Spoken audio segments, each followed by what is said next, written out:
Kodagu channel ವಾರ್ತೆಗಳ ಪ್ರಾಯೋಜಕರು Muliya Keshav Bhat and sons, ಚಿನ್ನಾಭರಣಗಳ ಬೃಹತ್ ಮಳಿಗೆ, ಮಡಿಕೇರಿ, ಗೋಣಿಕೊಪ್ಪ, ಪುತ್ತೂರು, ಬೆಳ್ತಂಗಡಿ, ಬೆಂಗಳೂರು.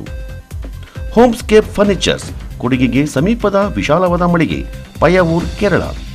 ಶಾರದಾ ಜ್ಯುವೆಲರ್ಸ್, ಕೊಡಗಿನ ಸಾಂಪ್ರದಾಯಿಕ ಆಭರಣಗಳ ಬೃಹತ್ ಮಳಿಗೆ, Aras road, Mysuru. A to Z super market, Vishwamanava double road, Kuvempu Nagar, Mysuru. SLV Promax, corn mix and corn products, Kushalnagar. Prashanth furnitures, ನಿಮ್ಮ ಅಂದದ ಮನೆಗೆ ಚಂದದ ಪೀಠೋಪಕರಣಗಳ ಮಳಿಗೆ, industrial area, Madikeri. Fabins family restaurant, ಬೆಕಾಚಿ resto cafe, always cell tower, Kohinoor ರಸ್ತೆ, ಮಡಿಕೇರಿ. 20 ವರ್ಷಗಳಿಂದ ಮಣ್ಣು ಮತ್ತು ಇಟ್ಟಿಗೆ ಗೋಡೆಯಲ್ಲಿ ಇಬ್ಬರು ಮಕ್ಕಳೊಂದಿಗೆ ವಾಸ ಮಾಡ್ತಾ ಇದ್ದ ರತಿ ಎಂಬ ಮಹಿಳೆಗೆ ತಾಲೂಕು ಅಭಿವೃದ್ಧಿ ಹೋರಾಟ ಸಮಿತಿಯಿಂದ ಸುಮಾರು 2.25 ಲಕ್ಷ ರೂಪಾಯಿ ಖರ್ಚು ಮಾಡಿ ಮನೆಯನ್ನ ನಿರ್ಮಿಸಿಕೊಟ್ಟು ಭಾನುವಾರದಂದು ಈ ಮನೆಯನ್ನು ಅವರಿಗೆ ಹಸ್ತಾಂತರ ಮಾಡಲಾಯಿತು. ಬೆಟ್ಟದಳ್ಳಿ ಗ್ರಾಮ ಪಂಚಾಯಿತಿ ವ್ಯಾಪ್ತಿಗೆ ಒಳಪಡುವ ತಡ್ಡಿಕೊಪ್ಪ ಗ್ರಾಮದ ದಿವಂಗತ ಗಣಪತಿಯವರ ಪತ್ನಿ ರತಿ ಎಂಬ ಮಹಿಳೆ ತನ್ನ ಇಬ್ಬರು ಮಕ್ಕಳೊಂದಿಗೆ ಅಲ್ಲಿ ವಾಸವಾಗಿದ್ರು.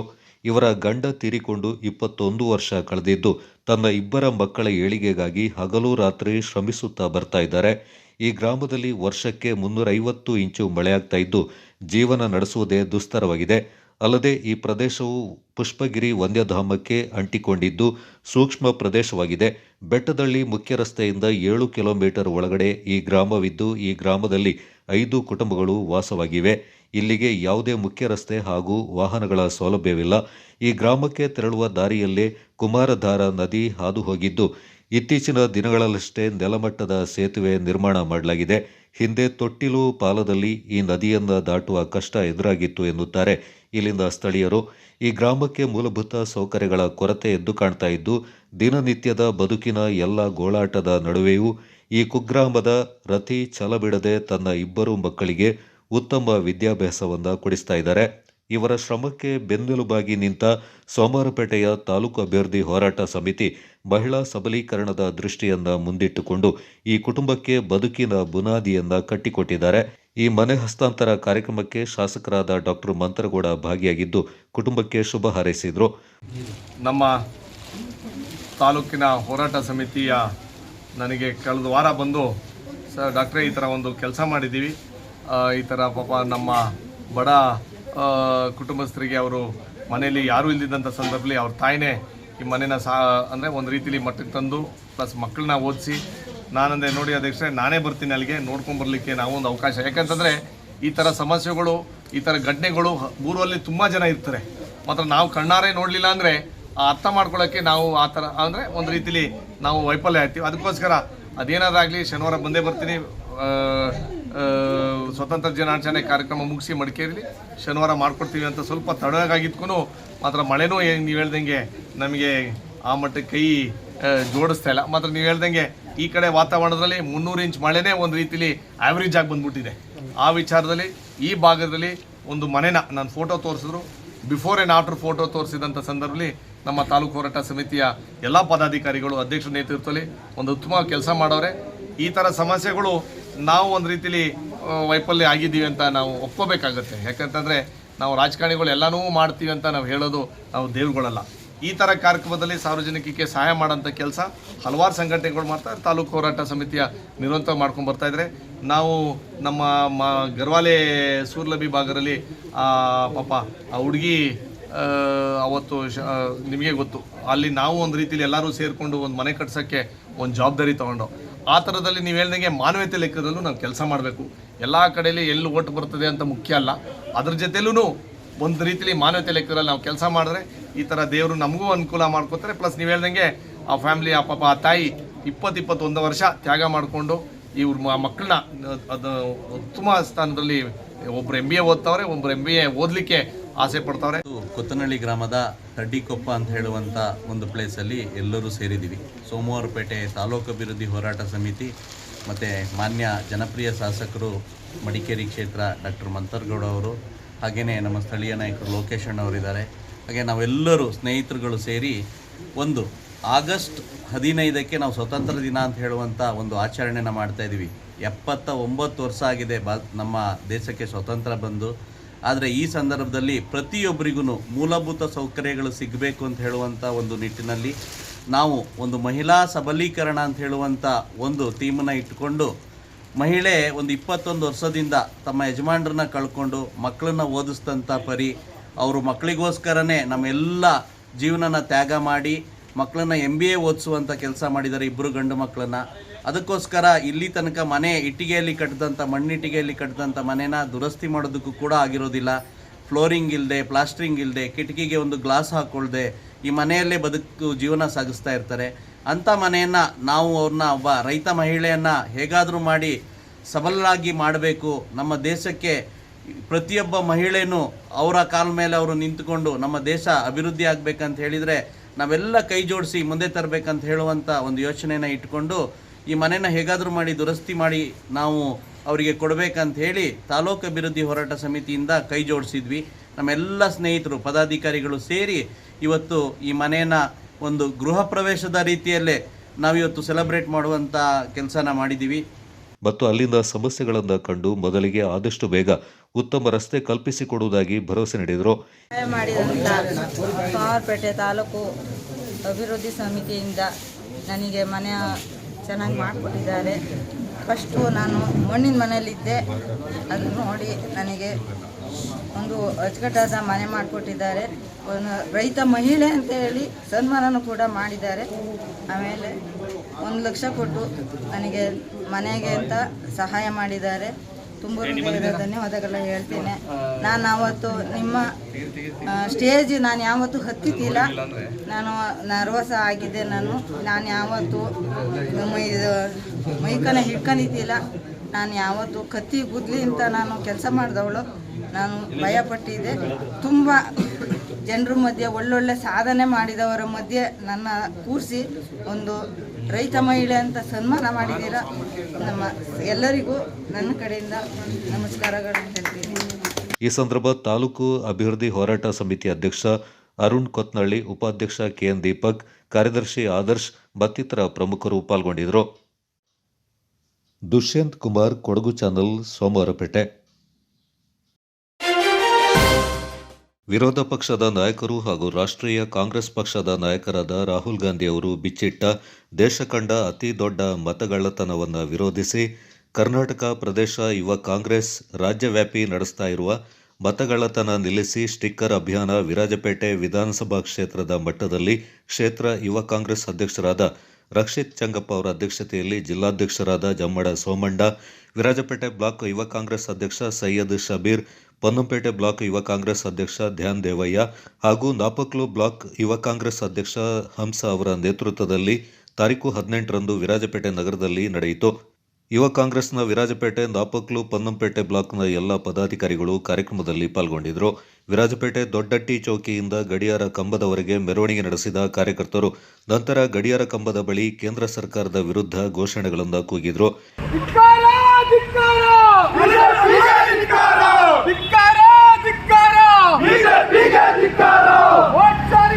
ಬಿಜೆಪಿ ಸರ್ಕಾರಕ್ಕೆ ಎಲೆಕ್ಷನ್ ಕಮಿಷನ್ಗೆ ವೋಟ್ ಚಾರಿ ಮಾಡಿದ ಬಿಜೆಪಿ ಸರ್ಕಾರಕ್ಕೆ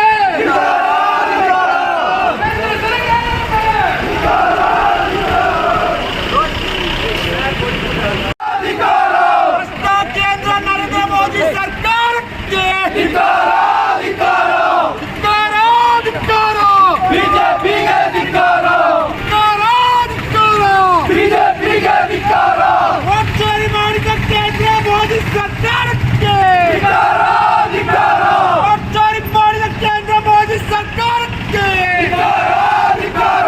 ವಿರಾಜಪೇಟೆ ತಾಲೂಕು ಯುವ ಕಾಂಗ್ರೆಸ್ ಅಧ್ಯಕ್ಷ ಪಟ್ಟಡ ರಕ್ಷಿತ್ ಚಂಗಪ್ಪ ಮಾತನಾಡಿ, ಕಳೆದ ಲೋಕಸಭಾ ಚುನಾವಣೆ ಬಿಜೆಪಿ ಪಕ್ಷವು ಹಲವು ರೀತಿಯ ಮತವನ್ನು ಕಳ್ಳತನ ಮಾಡಿ ಜಯಶೀಲರಾಗಿದ್ದಾರೆ ಎಂದು ಕಾಂಗ್ರೆಸ್ ಅಧ್ಯಕ್ಷರಾದ ರಾಹುಲ್ ಗಾಂಧಿ ಅವರು ದಾಖಲೆ ಸಮೇತ ಬಹಿರಂಗಪಡಿಸಿದ್ದಾರೆ. ಆದ್ದರಿಂದ ಅವರಿಗೆ ಬೆಂಬಲ ಸೂಚಿಸಿ ಪ್ರತಿಭಟನೆ ನಡೀತಾ ಇದೆ ಎಂದು ತಿಳಿಸಿದರು. ಬಿಜೆಪಿ ಇವತ್ತು ಏನು ಆಡಳಿತ ಮಾಡ್ತಾ ಇದೆ, ಅವರಿಗೆ 20ರಿಂದ 25 ಸೀಟ್ ಕಮ್ಮಿ ಬಂದಿದ್ರೆ ಇವತ್ತಿರೋ NDA ಸರ್ಕಾರ ಕೇಂದ್ರದಲ್ಲಿ ಬಹುಶಃ ಇರ್ತಿರ್ಲಿಲ್ಲ. ಕೇಂದ್ರದಲ್ಲಿ UPA ಸರ್ಕಾರ ಇವತ್ತು ಬರ್ತಾ ಇತ್ತು. ಏನು ಇವರು ಇವತ್ತು ವೋಟ್ ಚೋರಿ ಮಾಡಿದ್ದಾರೆ. ಇವರು ನಮಗೆ ಇವಾಗಲೇ ತಿಳಿದು ಬರ್ತಿರುವಂತೆ 5 ರೀತಿಯಲ್ಲಿ ವೋಟ್ ಚೋರಿ ಮಾಡಿದ್ದಾರೆ.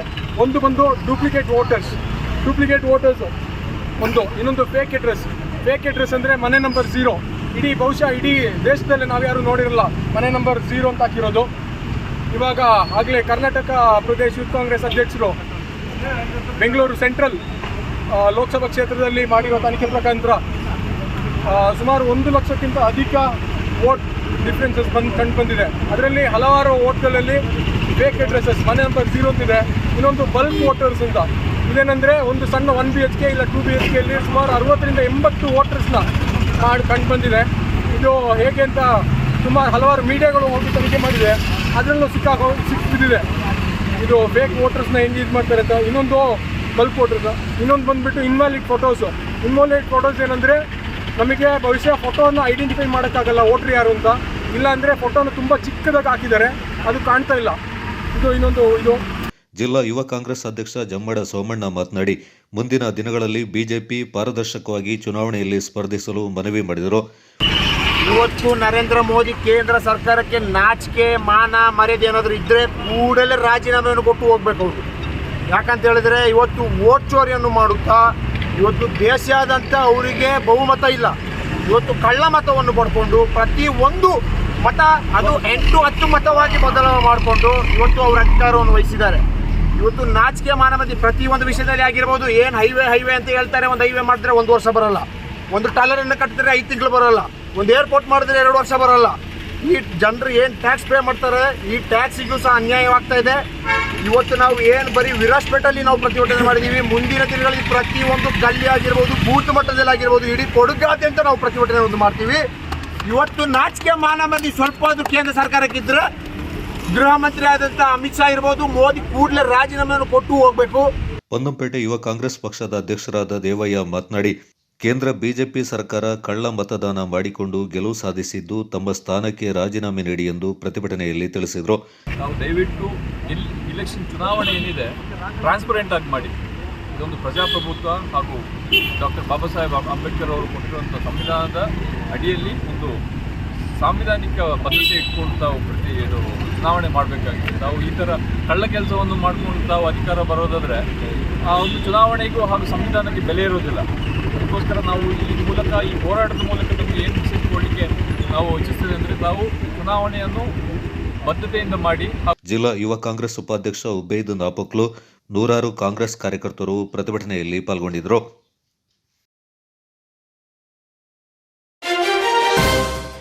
ಧರ್ಮಸ್ಥಳದ ಧರ್ಮಾಧಿಕಾರಿಯ ಮೇಲೆ ಅಪಪ್ರಚಾರ ಹಾಗೂ ಕಳಂಕ ತರಲು ಹುನ್ನಾರ ನಡೆಸ್ತಾ ಇರುವವರನ್ನು ವಿರೋಧಿಸಿ ಹಿಂದೂ ಕಾರ್ಯಕರ್ತರು ಹಾಗೂ ಮಂಜುನಾಥ ಸ್ವಾಮಿ ಪಾದಯಾತ್ರೆಯ ಸಮಿತಿಯ ಸದಸ್ಯರು ಗುಡುಗಳೆಯಿಂದ ಶನಿವಾರ ಸಂತೆ ಬಂದಿ ಮಂಟಪದವರೆಗೆ ಮೌನ ಮೆರವಣಿಗೆಯನ್ನು ನಡೆಸಿದರು.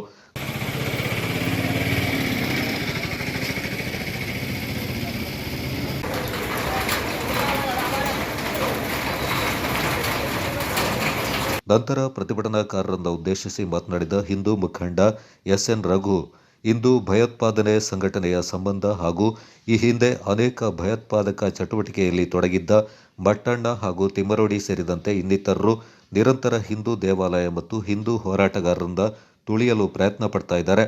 ಇದಕ್ಕೆ ಹಣ ಯಾರು ನೀಡ್ತಾ ಇದ್ದಾರೆ, ಇವರನ್ನ ಯಾರು ಬೆಂಬಲಿಸ್ತಾ ಇದ್ದಾರೆ ಅಂತ ತನಿಖೆ ಆಗಬೇಕೆಂದರು. ಕಾರ್ಯಕ್ರಮದಲ್ಲಿ ಭಾಗಿಯಾಗಿರುವಂಥ ಎಲ್ಲ ಭಕ್ತಾಭಿಮಾನಿಗಳೇ, ಎಲ್ಲ ಸದ್ಯ ಸಜ್ಜನ ನಾಗರಿಕ ಬಂಧುಗಳೇ, ಆತ್ಮೀಯರೇ, ಇದು ಹಿಂದೂ ಧರ್ಮದ ಮೇಲೆ ಆಗ್ತಿರುವಂಥ ನೇರ ದುರ್ಬಲೆ ವಿಶೇಷತೆ ತಗೊಳ್ಬೇಕಾಗ್ತದೆ. ನಾವು ಈ ಏನು ಒಬ್ಬ ಅನಾಮಿಕತಿದ್ದಾನೆ ಅಂತ ಹೇಳಿದ್ರೆ ಅವನು ಈ ರಾಜ್ಯದವನಲ್ಲ, ಅವನು ಕೇರಳದವನು. ಯಾರೊಬ್ಬ ದಯಾನಂದ ಅವರು ಕೇರಳದ ಒಬ್ಬ ವಕೀಲಾಗಿ ಕೇಸ್ ಫೈಲ್ ಮಾಡ್ತಾರೆ. ಇದು ಕರ್ನಾಟಕಕ್ಕೆ ಅನ್ವಯಿಸಿದಂಥ ಕೇಸ್ಗಳು. ಆದರೂ ಈ ರಾಜ್ಯ ಸರ್ಕಾರ SIT ತನಿಖೆಗೆ ಹಾಕಿದೆ. SIT ತನಿಖೆಗೆ ಹಾಕಿಲ್ಲ, ಇಲ್ಲಿ ಏನೂ ಆಗಿಲ್ಲ. ನಮ್ಮ ಹೋರಾಟ, ನಮ್ಮ ಕೂಗೇನು ಅಂತಂದರೆ ನಮ್ಮ ಧರ್ಮದ ಮೇಲೆ, ಶ್ರೀ ಕ್ಷೇತ್ರದ ಮೇಲೆ ಅಪಪ್ರಚಾರ ಆಗ್ತಾ ಇದೆ. ಮುಂಚೆ ಶಬರಿಮಲೆಯಲ್ಲೂ ಮಾಡಿದ್ರು, ಶಬರಿಮಲೆಯಲ್ಲೂ ಮಾಡಿ ಆ ಎಲ್ಲ ಥರದ ಒಂದು ಸಂಚನ್ನು ಮಾಡಿದ್ರು, ಅಲ್ಲಿ ವಿಫಲರಾಗಿದ್ದಾರೆ. ಈಗ ಧರ್ಮಸ್ಥಳ ನಮ್ಮ ಶ್ರದ್ಧಾ ಕೇಂದ್ರ, ಅದು ಹಿಂದೂಗಳನ್ನು ಅಮುಕ್ಬೇಕು, ಹಿಂದೂಗಳನ್ನ ಮಟ್ಟ ಮಾಡಬೇಕು, ನಮ್ಮ ಶ್ರದ್ಧಾ ಕೇಂದ್ರಗಳ ಮೇಲೆ ಮಸಿ ಬೆಳಿಬೇಕು ಅನ್ನುವಂಥ ಒಂದು ಷಡ್ಯಂತ್ರ ಇದು. ಹಿಂದೂ ಮುಖಂಡ BS ಅನಂತಕುಮಾರ್ ಮಾತನಾಡಿ, ಸರ್ಕಾರದ ಉಪಮುಖ್ಯಮಂತ್ರಿ DK ಶಿವಕುಮಾರ್ ಹೇಳ್ತಾರೆ, ಧರ್ಮಸ್ಥಳದ ವಿರುದ್ಧ ಷಡ್ಯಂತ್ರ ನಡೆದಿದೆ ಅಂತ. ಇದು ಸತ್ಯ ಆಗಿದ್ರೆ ತನಿಖೆ ಆಗಬೇಕು. ಸರ್ಕಾರವೇ SIT ರಚಿಸಿ ಇದೀಗ ಷಡ್ಯಂತ್ರ ಎನ್ನುತ್ತಿದೆ.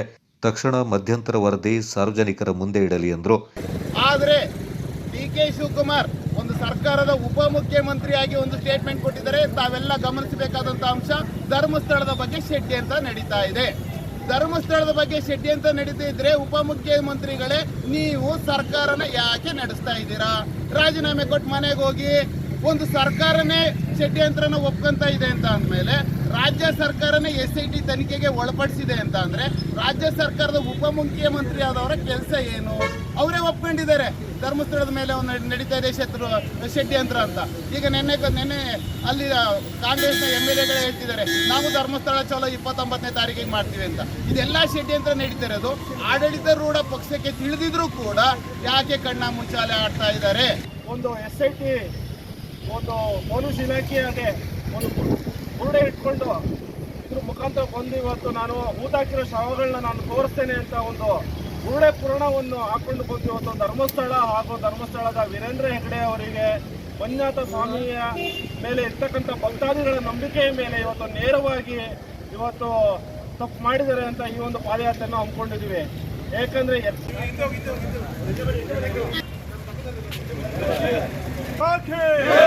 ಜೈ ಶ್ರೀರಾಮ್, ಹಿಂದೂ ವಿರೋಧಿ ಶಕ್ತಿಗಳಿಗೆ, ದೇಶದ್ರೋಹಿ ಮಟ್ಟಣ್ಣನವರಿಗೆ, ನಮ್ಮ ಸಂಸ್ಕೃತಿಯನ್ನು ಹಾಳು ಮಾಡ್ತಿರ್ತಕ್ಕಂಥ ವಿರೋಧಿಗಳಿಗೆ, ಹೆಗ್ಡೆ ಅವರ ಕುಟುಂಬದವರ ವಿರುದ್ಧ ಅವಹೇಳನಕಾರಿ ಘೋಷಣೆ. ಈ ಸಂದರ್ಭ ಪಾದಯಾತ್ರೆ ಸಮಿತಿಯ ರಕ್ಷಿತ್, ಹೇಮಂತ್, ಮಹೇಶ್ ಮತ್ತಿತರ ಪ್ರಮುಖರು ಪಾಲ್ಗೊಂಡಿದ್ದರು.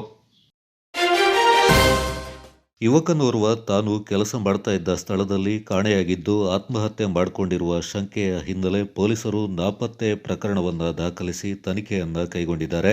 ಸೋಮವಾರಪೇಟೆ ಪಟ್ಟಣಕ್ಕೆ ಸಮೀಪದ ಹಣಕೋಡು ಗ್ರಾಮದ ಚಿದಾನಂದ ಎಂಬ ಯುವಕ ಪುಷ್ಪಗಿರಿ ಸಮೀಪದ ಬೀದಳ್ಳಿ ಹೈಡಲ್ ಪವರ್ ಪ್ರಾಜೆಕ್ಟ್ನಲ್ಲಿ ಕೆಲಸ ಮಾಡ್ತಾ ಇದ್ದು ಭಾನುವಾರ ರಾತ್ರಿ ನೀರಿಗೆ ಬಿದ್ದು ಆತ್ಮಹತ್ಯೆ ಮಾಡಿಕೊಂಡಿರುವ ಶಂಕೆ ವ್ಯಕ್ತಗೊಂಡಿದೆ.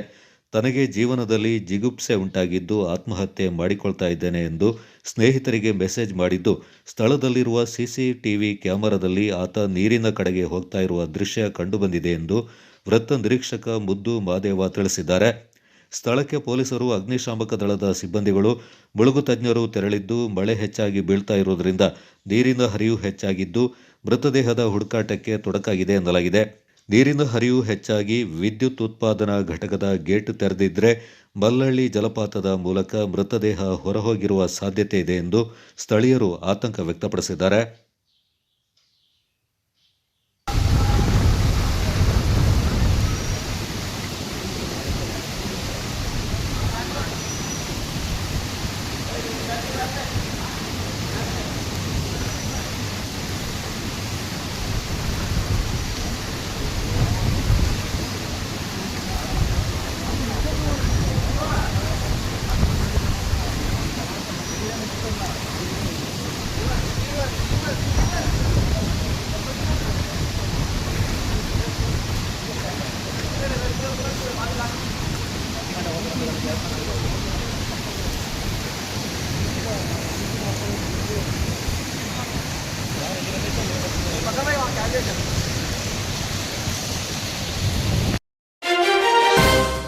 ದಾಪಕ್ಲು ಕೊಡವ ಸಮಾಜ ರಸ್ತೆ ಅಭಿವೃದ್ಧಿಗೆ ವಿರಾಜಪೇಟೆ ಶಾಸಕ ಹಾಗೂ ಮುಖ್ಯಮಂತ್ರಿಗಳ ಕಾನೂನು ಸಲಹೆಗಾರ ಅಜ್ಜಿಕುಟ್ಟಿರ ಎಸ್ ಪೊಂದಣ್ಣ ಭೂಮಿ ಪೂಜೆ ನೆರವೇರಿಸಿದರು.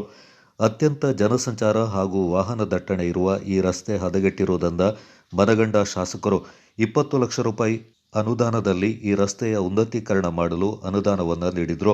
ಶನಿವಾರ ಕಾಮಗಾರಿ ಆರಂಭಿಸಲು ಭೂಮಿ ಪೂಜೆ ನೆರವೇರಿಸಿದ ಶಾಸಕರು ಅತ್ಯಂತ ಶೀಘ್ರದಲ್ಲಿ ಗುಣಮಟ್ಟ ಕಾಯ್ದುಕೊಂಡು ಈ ರಸ್ತೆ ನಿರ್ಮಾಣಗೊಂಡು ಜನರ ಬಳಕೆಗೆ ದೊರೆಯುವಂತಾಗಲಿ ಎಂದರು. ಇದೇ ಸಂದರ್ಭ ನಾಪಕ್ಲು ಗ್ರಾಮ ಪಂಚಾಯಿತಿ ನೀಡಲಾದ ಮಲತ್ಯಾಜ್ಯ ನಿರ್ವಹಣಾ ಸಂಚಾರಿ ಘಟಕವನ್ನು ಗ್ರಾಮ ಪಂಚಾಯತ್ ಅಧ್ಯಕ್ಷೆ ವನಜಾಕ್ಷಿ ರೇಣುಕೇಶ್ಗೆ ವಾಹನದ ಕೀಯನ್ನು ಶಾಸಕರು ಹಸ್ತಾಂತರ ಮಾಡಿ ಸೂಕ್ತವಾಗಿ ಸದ್ಬಳಕೆ ಮಾಡಿಕೊಳ್ಳಿ ಎಂದು ಶುಭ ಹಾರೈಸಿದರು. ಸಮಾಜ ದಾಟಿ ಹೋಗುವಂಥ ಒಂದು ರಸ್ತೆ ಬಹಳಷ್ಟು ವರ್ಷಗಳಿಂದ ಇದರ ಅಭಿವೃದ್ಧಿಗೆ ಒತ್ತಾಯ ಅದನ್ನು ಆದಷ್ಟು ಶೀಘ್ರವಾಗಿ ಕಾಂಕ್ರೀಟ್ ನಿರ್ಮಾಣ ಆಗಬೇಕು. ಎಲ್ಲ ಸೇರಿ ಅದರ ಪೂಜೆಯನ್ನು ಅತಿ ಶೀಘ್ರವಾಗಿ ಒಂದು ಗುಣಮಟ್ಟವಾದಂಥ ರಸ್ತೆ ನಿರ್ಮಾಣ ಆಗಿದೆ. 25 ಲಕ್ಷ ರೂಪಾಯಿಯಲ್ಲಿ 400 ಮೀಟರ್ ರಸ್ತೆನ ಎಲ್ಲ ಕಾಮಗಾರಿಯನ್ನು ನಾವು ನೆರವೇರಿಸ್ತಾ ಇದ್ದೀವಿ.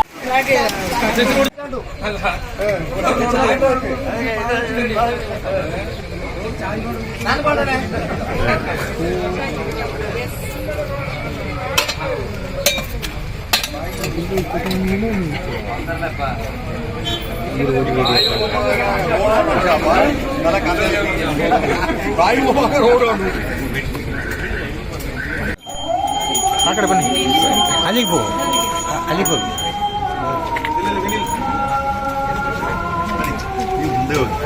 ಈ ಕಡೆ ಮಾಡಿಸುವ.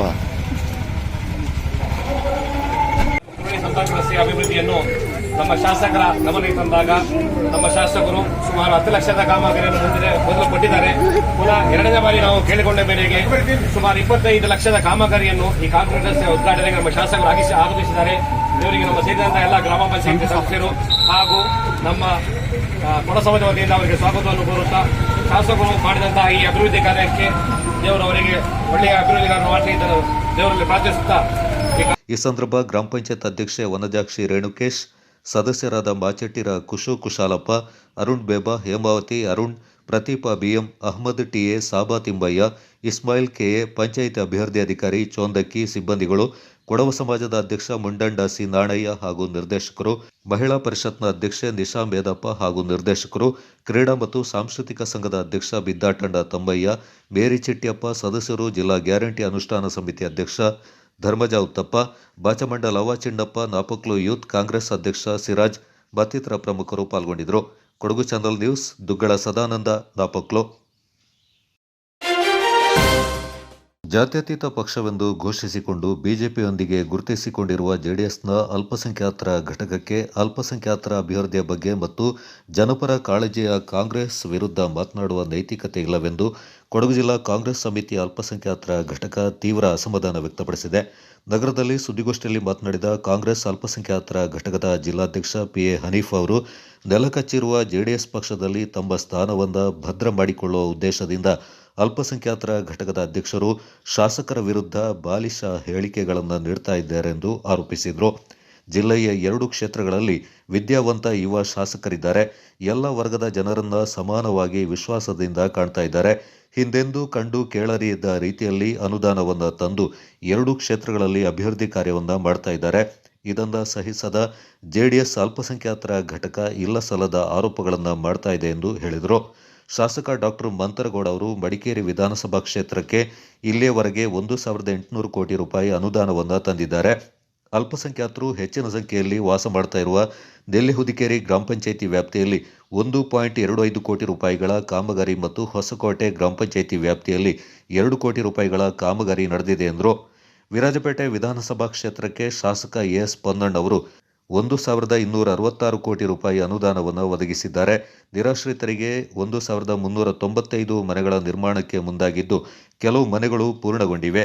ಉಳಿದ ಮನೆಗಳ ಕಾಮಗಾರಿ ಪ್ರಗತಿಯಲ್ಲಿದೆ ಎಂದರು. ವಕ್ಫ್ ಮತ್ತು ಅಲ್ಪಸಂಖ್ಯಾತರ ಕಲ್ಯಾಣ ಇಲಾಖೆಯಿಂದ 15.76 ಕೋಟಿ ರೂಪಾಯಿ ಅನುದಾನ ಬಂದಿದ್ದು, ಮಸೀದಿ, ಮದರಸಾ ಮತ್ತು ಸ್ಮಶಾನಗಳ ಅಭಿವೃದ್ಧಿಗೆ 4 ಕೋಟಿ ರೂಪಾಯಿ ಅನುದಾನ ಅನುಮೋದನೆಗೊಳ್ಳಲು ಸಿದ್ಧವಾಗಿದೆ. ಅಲ್ಪಸಂಖ್ಯಾತರು ಹೆಚ್ಚಿನ ಸಂಖ್ಯೆಯಲ್ಲಿರುವ ನಾಪಕ್ಲುವಿನಲ್ಲಿ 3 ಕೋಟಿ ರೂಪಾಯಿ ಮತ್ತು ಎಮ್ಮೆಮಾಡು ವ್ಯಾಪ್ತಿಯಲ್ಲಿ 2.10 ಕೋಟಿ ರೂಪಾಯಿಗಳ ಕಾಮಗಾರಿ ನಡೆದಿದೆ. ಅಲ್ಲದೆ ಕ್ಷೇತ್ರದ ಎಲ್ಲ ಅಲ್ಪಸಂಖ್ಯಾತರು ಹೆಚ್ಚಿನ ಸಂಖ್ಯೆಯಲ್ಲಿರುವ ಎಲ್ಲ ಊರುಗಳಲ್ಲೂ ಅಭಿವೃದ್ಧಿ ಕಾರ್ಯಗಳು ನಡೀತಾ ಇದೆ. ಆದರೆ ವಿನಾಕಾರಣ ಜೆಡಿಎಸ್ ಅಲ್ಪಸಂಖ್ಯಾತರ ಘಟಕ ಜನರ ಹಾದಿ ತಪ್ಪಿಸುವ ಯತ್ನ ಮಾಡ್ತಾ ಇದೆ ಎಂದು ಅಸಮಾಧಾನ ವ್ಯಕ್ತಪಡಿಸಿದರು. ಮನೆತಾನೆ ವಿರೋಧ ಪಕ್ಷದ ಜೆಡಿಎಸ್ ಅಲ್ಪಸಂಖ್ಯಾತರ ಘಟಕದವರು ಕಾಂಗ್ರೆಸ್ ಅಲ್ಪಸಂಖ್ಯಾತರ ಘಟಕದ ಬಗ್ಗೆ ಕೆಲವೊಂದು ಆರೋಪಗಳನ್ನು ಮಾಡಿದ್ದಾರೆ. ಅಲ್ಪಸಂಖ್ಯಾತರ ಬಗ್ಗೆ ಮಾತನಾಡುವ ಯಾವುದೇ ನೈತಿಕತೆ ಜೆಡಿಎಸ್ ಪಕ್ಷಕ್ಕಿಲ್ಲ. ಕಾರಣ ಏನಂದ್ರೆ, ಕೋಮುವಾದಿ ಬಿಜೆಪಿಯೊಂದಿಗೆ ಹೊಂದಾಣಿಕೆ ಮಾಡಿಕೊಂಡು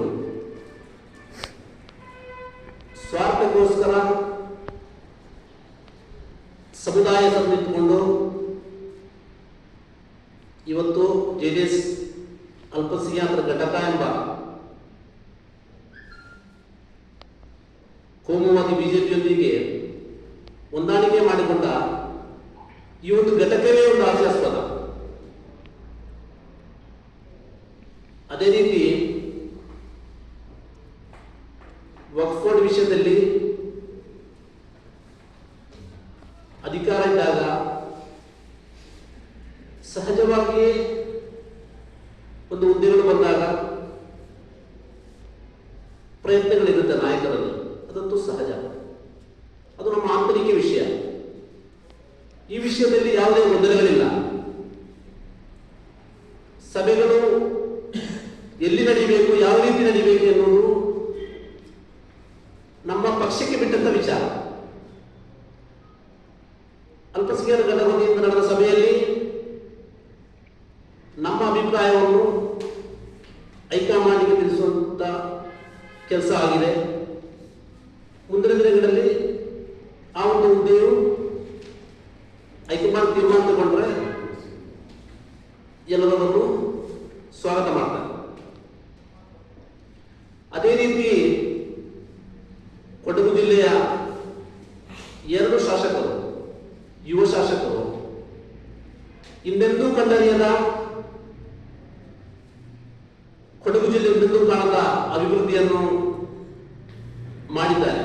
ಕಾಂಗ್ರೆಸ್ ಅಲ್ಪಸಂಖ್ಯಾತರ ಘಟಕದ ಕುಶಾಲನಗರ ಬ್ಲಾಕ್ ಅಧ್ಯಕ್ಷ ಕೆಇ ಅಬ್ದುಲ್ ರಜಾಕ್ ಮಾತನಾಡಿ, ಜಾತ್ಯತೀತ ಹೆಸರಿಂದ JDS ಪಕ್ಷ ಬಿಜೆಪಿಯೊಂದಿಗೆ ಕೈಜೋಡಿಸಿದ ಕಾರಣ ಅಲ್ಪಸಂಖ್ಯಾತರು ಕಾಂಗ್ರೆಸ್ ಪಕ್ಷದೊಂದಿಗೆ ಕೈಜೋಡಿಸಿದ್ದಾರೆಂದರು.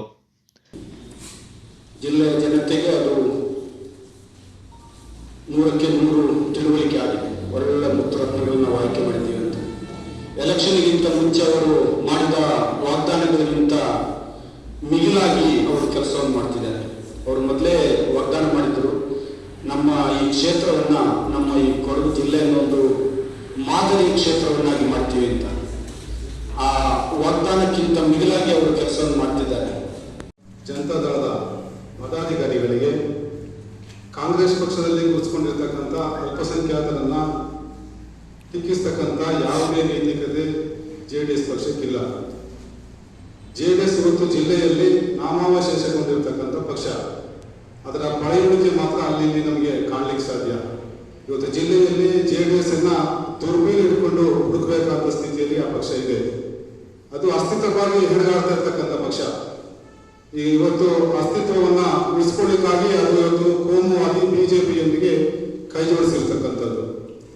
ಗೋಷ್ಠಿಯಲ್ಲಿ ಕಾಂಗ್ರೆಸ್ ಅಲ್ಪಸಂಖ್ಯಾತರ ಘಟಕದ ಜಿಲ್ಲಾ ಪ್ರಧಾನ ಕಾರ್ಯದರ್ಶಿ KM ಸೈಯದ್ ಬಾವ, ಅಲ್ಪಸಂಖ್ಯಾತರ ಘಟಕದ ಮಡಿಕೇರಿ ಬ್ಲಾಕ್ ಅಧ್ಯಕ್ಷ KG ಪೀಟರ್, ವಿರಾಜಪೇಟೆ ಬ್ಲಾಕ್ ಅಧ್ಯಕ್ಷ ರಫೀಕ್ ಪೋಳುಮಂಡ ಹಾಗೂ ನಾಪಕ್ಲು ಬ್ಲಾಕ್ ಕಾಂಗ್ರೆಸ್ ಅಧ್ಯಕ್ಷ AM ಉಮ್ಮರ್ ಪಾಲ್ಗೊಂಡಿದ್ದರು. ಗ್ರಾಮೀಣ ಭಾಗಗಳಲ್ಲಿ ಅಂಗನವಾಡಿ ಕೇಂದ್ರಗಳಲ್ಲಿ ಮಕ್ಕಳಿಗೆ ಸಿಗುವ ಶಿಕ್ಷಣ ಪ್ರಮುಖವಾದದ್ದು ಅಂತ ವಿರಾಜಪೇಟೆ ಕ್ಷೇತ್ರದ ಶಾಸಕರು ಹಾಗೂ ಮುಖ್ಯಮಂತ್ರಿಗಳ ಕಾನೂನು ಸಲಹೆಗಾರ ಎಸ್ ಪೊನ್ನಣ್ಣ ಹೇಳಿದ್ದಾರೆ. ನಾಪಕ್ಲು ಸಮೀಪದ ಹಳೆ ತಾಲೂಕು ಅಂಗನವಾಡಿ ಕೇಂದ್ರದಲ್ಲಿ ನೂತನವಾಗಿ ಪ್ರಾರಂಭವಾದ LKG ಮತ್ತು UKG ತರಗತಿ ಉದ್ಘಾಟನೆಯಿಂದ ಶನಿವಾರ ನೆರವೇರಿಸಿ ಅವರು ಮಾತನಾಡಿದರು.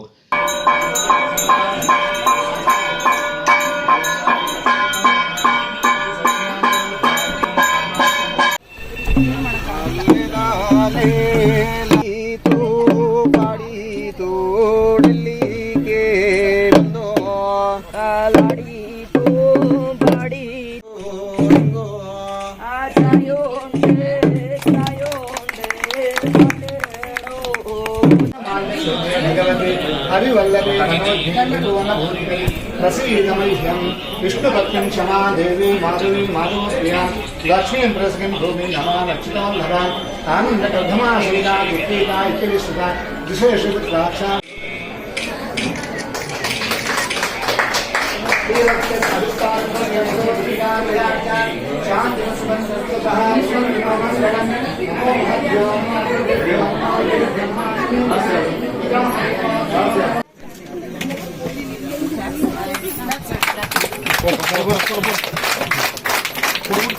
ಇಂದಿನ ಮಕ್ಕಳಿಗೆ ಉತ್ತಮ ಶಿಕ್ಷಣ ನೀಡುವ ನಿಟ್ಟಿನಲ್ಲಿ ಶಿಕ್ಷಣದ ಭದ್ರ ಅಡಿಪಾಯವನ್ನು ಹಾಕಬೇಕಿದೆ. ಅದು ಅಂಗನವಾಡಿ ಕೇಂದ್ರಗಳ ಮೂಲಕ ಆಗಬೇಕಿದ್ದು, ಎಳೆಯ ವಯಸ್ಸಿನಿಂದಲೇ ಮಕ್ಕಳು ಶಿಸ್ತನ್ನು ಕಲಿಯಬೇಕು. ಮಕ್ಕಳಿಗೆ ಒಳ್ಳೆಯ ಶಿಕ್ಷಣ ತರಬೇತಿ ನೀಡಬೇಕು. ಆ ಮೂಲಕ ಶಿಸ್ತುಬದ್ಧ ಬದುಕನ್ನು ರೂಪಿಸುವಂತಾಗಬೇಕೆಂದರು. ಸಮಾಜದಲ್ಲಿ ಉತ್ತಮ ಪ್ರಜೆಗಳನ್ನು ರೂಪಿಸುವುದು ಸರ್ಕಾರದ ಆಶಯ. ಆ ನಿಟ್ಟಿನಲ್ಲಿ ಕೊಡಗು ಜಿಲ್ಲೆಯ ಅಂಗನವಾಡಿ ಕೇಂದ್ರಗಳಲ್ಲಿ LKG, UKGಯನ್ನು ಪ್ರಾರಂಭಿಸಲಾಗುವುದು. ವಿರಾಜಪೇಟೆ ತಾಲೂಕಿನ ಕೆಲವೆಡೆ LKG, UKGಯನ್ನು ಈಗಾಗಲೇ ಆರಂಭಿಸಲಾಗಿದೆ.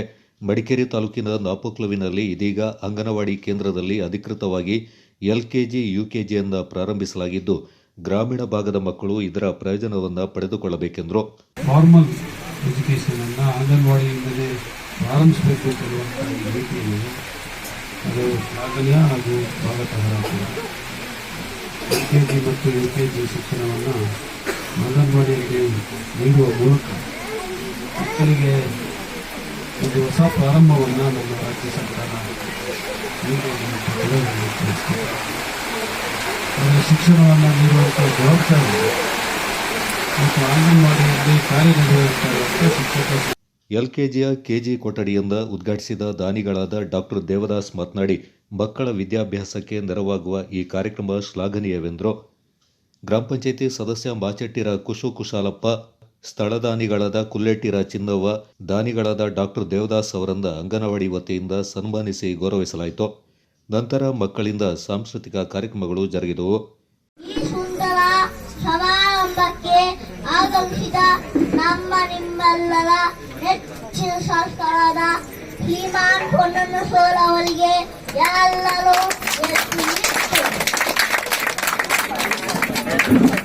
ಸಫಾಳೆ ಮೂಲಕ ದುಗ್ಗಳ ಸದಾನಂದ, ಕೊಡಗು ಚಾನಲ್, ನಾಪಕ್ಲು. ವಿರಾಜಪೇಟೆ ಪಟ್ಟಣ ಪಂಚಾಯಿತಿ ಸುಮಾರು 2 ವರ್ಷಗಳಿಂದ ಪುರಸಭೆಯಾಗಿ ಮೇಲ್ದರ್ಜೆಗೇರಿದ್ದರೂ ಇಲ್ಲಿಂದ ಸಮಸ್ಯೆಗಳನ್ನು ಪರಿಹರಿಸಲು ಹಲವು ಬಾರಿ ಪುರಸಭೆಯ ಆಡಳಿತದಲ್ಲಿರುವವರಿಗೆ ಮನವಿಯನ್ನು ಕೊಟ್ಟರೂ ಫಲಕಾರಿಯಾಗದೆ ಸಮಸ್ಯೆಗಳಾಗಿಯೇ ಉಳಿದಿದೆ ಎಂದು ಭಾರತ ಕಮ್ಯುನಿಸ್ಟ್ ಪಕ್ಷ ವಿರಾಜಪೇಟೆ ಶಾಖಾ ಕಾರ್ಯದರ್ಶಿ KS ರಮೇಶ್ ಆರೋಪಿಸಿದ್ದಾರೆ. CPIM ಕಚೇರಿಯಲ್ಲಿ ಕರೆಯಲಾಗಿದ್ದ ಸುದ್ದಿಗೋಷ್ಠಿಯಲ್ಲಿ ಮಾತನಾಡಿದ ರಮೇಶ್, ಪುರಸಭೆಯಾದರೂ ಪುರಸಭೆ ಮಟ್ಟದಲ್ಲಿ ಆಗಬೇಕಾದ ಯಾವುದೇ ಕೆಲಸಗಳು ಆಗ್ತಾ ಇಲ್ಲ. ಈ ವ್ಯಾಪ್ತಿಯ ವಾರ್ಡ್ಗಳ ಸಂಖ್ಯೆಯು 18ರಿಂದ 22 ವಾರ್ಡ್ಗಳಿಗೆ ಹೆಚ್ಚಿಸಿದ್ದರೂ ಅದಕ್ಕೆ ಬೇಕಾದ ಅನುದಾನಗಳ ಕೊರತೆ ಸರ್ಕಾರದಿಂದ ಬಿಡುಗಡೆಯಾಗದೆ ಯಾವುದೇ ಅಭಿವೃದ್ಧಿ ಆಗ್ತಾ ಇಲ್ಲ. ಕಳೆದ ಲೋಕಸಭಾ ಚುನಾವಣೆಯ ಸಂದರ್ಭದಲ್ಲಿ ಶಾಸಕರು ದೊಡ್ಡಟ್ಟಿ ಚೌಕಿಯಲ್ಲಿ ಗುದ್ದಲಿ ಪೂಜೆ ಮಾಡುವ ಸಂದರ್ಭ ಪುರಸಭೆ ಅಭಿವೃದ್ಧಿಗಾಗಿ ಸುಮಾರು 5 ಕೋಟಿಗಳಷ್ಟು ಹಣವನ್ನು ತರಲಾಗಿದೆ ಎಂಬ ಹೇಳಿಕೆಯನ್ನು ನೀಡಿದರು. ಆದರೆ ಈ ಹಣ ಯಾವ ಅಭಿವೃದ್ಧಿ ಯೋಜನೆಗೆ ಉಪಯೋಗಿಸುತ್ತಾರೆ ಎಂದು ಸಾರ್ವಜನಿಕರಲ್ಲಿ ಗೊಂದಲವಿದೆ.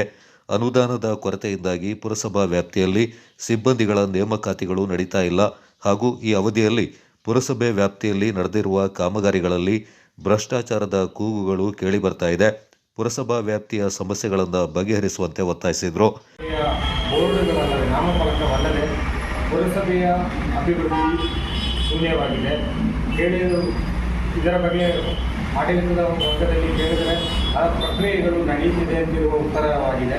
ಬಂಧುಗಳೇ, ಕಳೆದ ಹಲವಾರು ವರ್ಷಗಳಿಂದ ಪಕ್ಷ ವಿರಾಜಪೇಟೆಯ ಜನರ ಬಾಧಿಸುವ ಸಮಸ್ಯೆಗಳನ್ನು ಎತ್ತಿ ಪುರಸಭೆಯ ಮುಂದೆ ಪ್ರತಿಭಟನೆಗಳು, ಪತ್ರಿಕೆ ಹೇಳಿಕೆಗಳು, ಗೋಷ್ಠಿಗಳು ನಡೆಸುತ್ತಾ ಬಂದರು.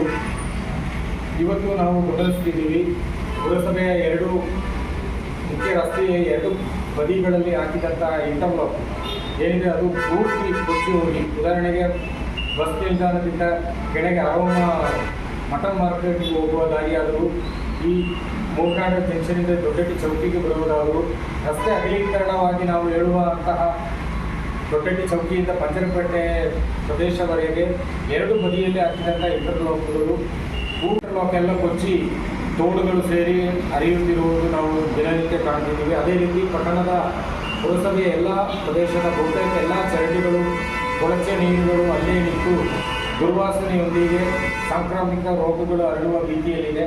ಅದೇ ರೀತಿ ಮಳೆಗಾಲದಂತೂ ಪರಿಸ್ಥಿತಿ ಈ ಏನು ರಾಜಕಾಲುವೆ ಇದೆ ಅದು ಒತ್ತುವರಿಯಾಗಿ ಅದರ ಅಳತೆ ಕೆಲವು. CPIM ಜಿಲ್ಲಾ ಸಂಘಟನಾ ಸಮಿತಿ ಸದಸ್ಯ AC ಸಾಬು ಮಾತನಾಡಿ, ವಿರಾಜಪೇಟೆಯಲ್ಲಿ ರಾಜಕಾಲುವೆ ಅಂತ ಕರೆಯಲ್ಪಡುವ ತೋಡು ಅತಿಕ್ರಮಿಸಲ್ಪಟ್ಟಿದೆ. ಈ ತೋಡಿನ ಮೇಲೆ ಮನೆಗಳನ್ನು ಕಟ್ಟಲಾಗಿದೆ. ಅದಕ್ಕೆ ತಮ್ಮ ಶೌಚಾಲಯದ ನೀರನ್ನು ನೇರವಾಗಿ ಬಿಡಲಾಗ್ತಾ ಇದೆ. ಈ ತೋಡನ್ನು ಒತ್ತುವರಿ ಮಾಡಿಕೊಂಡಿರೋರಿಂದ ತೆರವುಗೊಳಿಸಬೇಕು. ಮುಖ್ಯವಾಗಿ ಉಸ್ತುವಾರಿ ಸಚಿವರ ಆದೇಶವನ್ನು ಅಧಿಕಾರಿಗಳು ಹಣ ಮತ್ತು ವ್ಯಕ್ತಿಗಳ ಪ್ರಭಾವಕ್ಕೆ ಒಳಗಾಗದೆ ಕಾನೂನು ರೀತಿಯಲ್ಲಿ ಸರ್ವೆ ಮಾಡಿಸಬೇಕು. ಪುರಸಭೆ ವ್ಯಾಪ್ತಿಯ ರಸ್ತೆಗಳಲ್ಲಿ ಪಾದಚಾರಿಗಳಿಗೆ, ವಾಹನ ಚಾಲಕರಿಗೆ, ಆಟೋ ಚಾಲಕರಿಗೆ, ದ್ವಿಚಕ್ರ ವಾಹನ ಚಾಲಕರಿಗೆ ಓಡಾಡಲು ಮುಖ್ಯ ರಸ್ತೆಗಳನ್ನು ಒಳಗೊಂಡು ಎಲ್ಲ ವಾರ್ಡ್ಗಳ ಒಳರಸ್ತೆಗಳು ಸಂಪೂರ್ಣವಾಗಿ ಹದಗೆಟ್ಟು ಹೋಗಿದೆ. ಆದಷ್ಟು ಬೇಗನೆ ಗುಂಡಿ ಮುಚ್ಚಿ ಓಡಾಡುವ ರೀತಿಯಲ್ಲಿ ಆಗಬೇಕಾಗಿದೆ ಎಂದರು. ಪುರಸಭೆಯಾಗಿ ಈಗ ಮೇಲ್ದರ್ಜೆಗೆ ಇದನ್ನು ಮಾಡಿ 2 ವರ್ಷಗಳಾಗಿದೆ. ಆದರೆ ಆ ರೀತಿಯಲ್ಲಿ ಇರುವಂತಹ ಅಭಿವೃದ್ಧಿ ಕೆಲಸಗಳು ಯಾವುದೂ ಇಲ್ಲಿ ಕಾಣ್ತಾ ಇಲ್ಲ. ಅದು ಅಲ್ಲದೆ ಅಭಿವೃದ್ಧಿ ಕೆಲಸಗಳು ಸಂಪೂರ್ಣವಾಗಿ ಕುಂಠಿತವಾಗಿದೆ. ಈಗಾಗಲೇ ಮಳೆಗಾಲ ಶುರುವಾಗುವಂಥ ಸಂದರ್ಭದಲ್ಲಿ ಈ ಮಳೆಗಾಲಕ್ಕೆ ಬೇಕಾದ ಯಾವುದೇ ರೀತಿಯ ತಯಾರಿಗಳನ್ನು ಈ ಪುರಸಭೆ ಮಾಡಿಕೊಂಡಿರಲಿಲ್ಲ ಅಂತ ಉತ್ತಮ ಉದಾಹರಣೆಗಳು ನಮ್ಮ ಕಣ್ಮುಂದೆ ಇದೆ. ಈ ಚರಂಡಿಗಳ ವಿಚಾರಗಳು, ಇಲ್ಲಿ ದೊಡ್ಡ ಚೌಕಿಯಿಂದ ಮೇಲ್ಗಡೆ ಹೋಗುವಂಥ ಚರಂಡಿಗಳು ಈ ಮಳೆ ನೀರಿನಿಂದಾಗಿ ಅದು ಶುಚಿಯಾಗಿ ಹೋಗ್ತಾ ಇರೋದು, ಅದು ಹೊರತು ಅವರಾಗಿ ಅದನ್ನು ಕ್ಲೀನ್ ಮಾಡಲಿಲ್ಲ ಇರುವಂಥ ಆಡಳಿತದಲ್ಲಿ ಇರುವಂಥ ಸಂದರ್ಭದಲ್ಲಿ, ಅಂದರೆ ಶಾಸಕರು ಮತ್ತು ನಮ್ಮ ಪುರಸಭೆ ಆಡಳಿತ BJP ಕೈಯಲ್ಲಿ ಇರುವಂಥ ಸಂದರ್ಭದಲ್ಲಿ ಆ ರಸ್ತೆ ಅಭಿವೃದ್ಧಿಗೆ ಸಂಬಂಧಪಟ್ಟ ಒಂದು ಹೋರಾಟ ಸಮಿತಿಯನ್ನು ರಚನೆ ಮಾಡಿ ಈ ರಸ್ತೆ ಅಭಿವೃದ್ಧಿಗೆ ಸಂಬಂಧಪಟ್ಟ ಹಾಗೆ ಒಂದು ಆ ಸಂದರ್ಭದಲ್ಲಿ ವಿರೋಧ ಪಕ್ಷದಲ್ಲಿ ಇರುವಂತಹ ಈ ಕಾಂಗ್ರೆಸ್ ಇವತ್ತು ಆಡಳಿತದಲ್ಲಿದ್ದಾರೆ. ಆವತ್ತಿನ ಘೋಷಣೆ ಏನು ಅಂತ ಹೇಳಿದರೆ, ಇಲ್ಲಿ ಈ ರಸ್ತೆ ಅಗಲೀಕರಣ ಮಾಡುವಂಥ ಸಂದರ್ಭದಲ್ಲಿ ಯಾರಿಗೆಲ್ಲ ಅದರ ಜಾಗವನ್ನು ನಷ್ಟವಾಗುತ್ತದೋ ಅವರಿಗೆಲ್ಲ ಸರ್ಕಾರ ದುಡ್ಡು ಕೊಟ್ಟು ಆ ಜಾಗವನ್ನು ಖರೀದಿ ಮಾಡಿ ಈ ರಸ್ತೆಯನ್ನು ಅಭಿವೃದ್ಧಿ ಮಾಡಬೇಕು ಅಂತೇಳಿ ಹೋರಾಟ ಮಾಡಿದವರು ಇವತ್ತು ಆಡಳಿತದಲ್ಲಿದ್ದಾರೆ. ಆದರೆ ಅವರ ಆಡಳಿತರು ಬಂದ ಮೇಲೆ ಅವರಲ್ಲಿ ದೊಡ್ಡ ರೀತಿಯಲ್ಲಿ ಬದಲಾವಣೆಗಳನ್ನು ಬಂದಿದೆ. ಅವರು ವಚನಭ್ರಷ್ಟರಾಗಿದ್ದಾರೆ. ಅಂದರೆ ಈ ಸಂದರ್ಭ ನಗರ ಶಾಖೆಯ ಸದಸ್ಯರಾದ KM Kasim, P Khalid, CA Hamid ಪಾಲ್ಗೊಂಡಿದ್ದರು.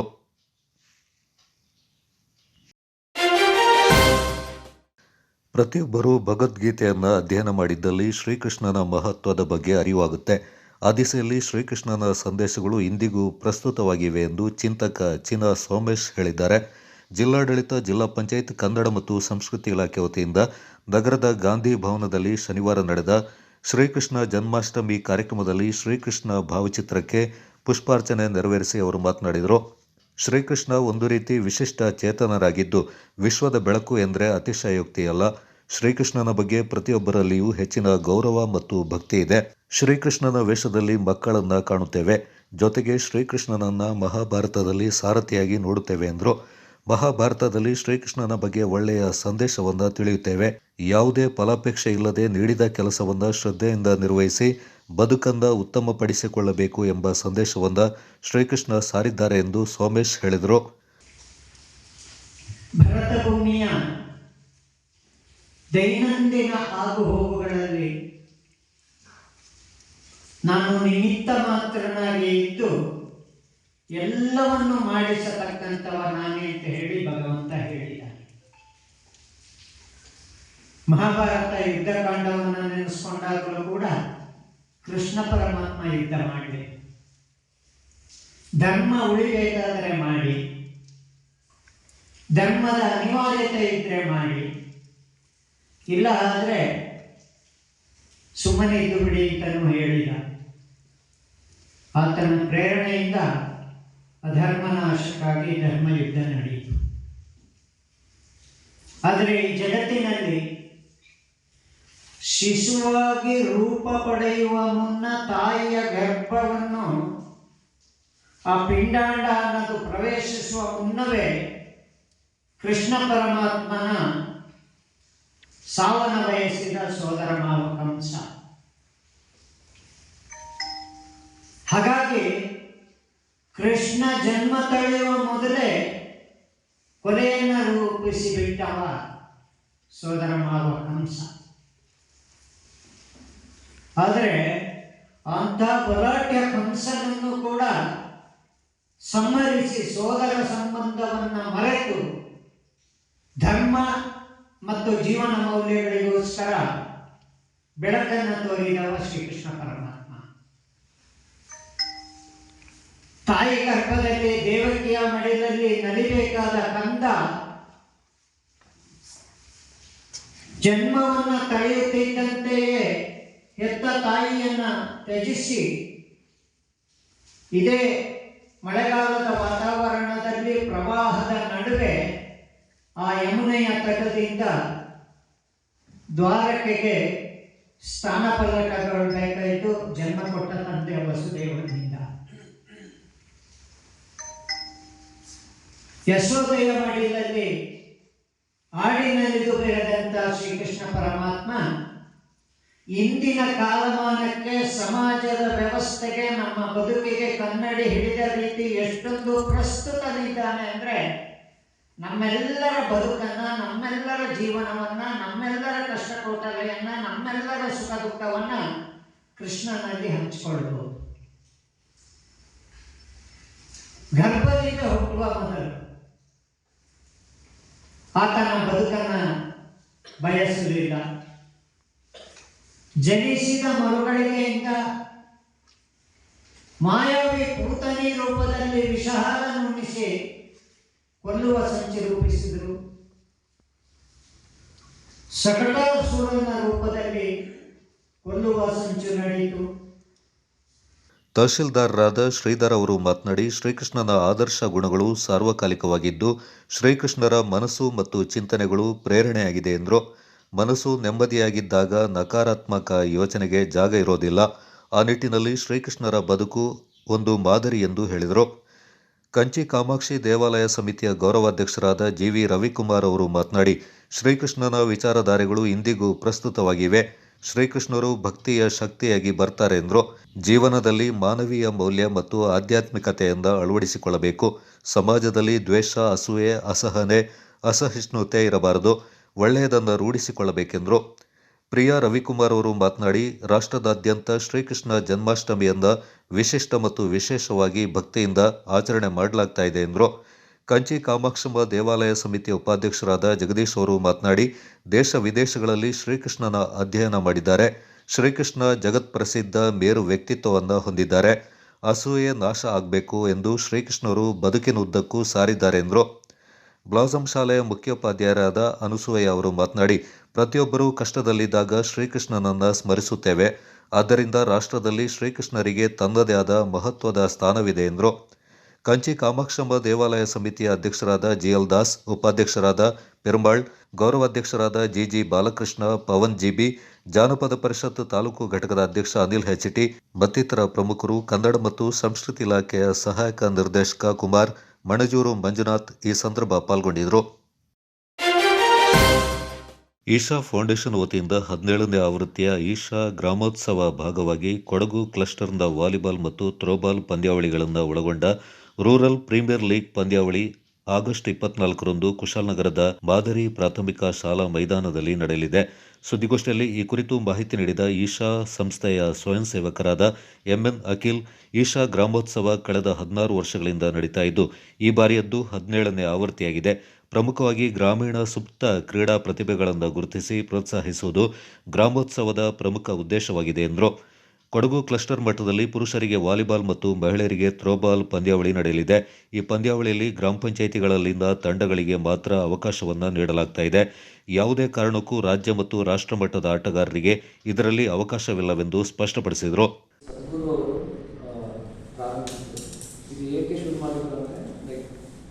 ಗ್ರಾಮೀಣ ಪ್ರದೇಶಗಳಲ್ಲಿ ಅವಕಾಶಗಳು ಕಮ್ಮಿ, ಸ್ಪೋರ್ಟ್ಸಿಗೆ ಸಿಗುವಂಥ ಅವಕಾಶಗಳು ಕಮ್ಮಿ.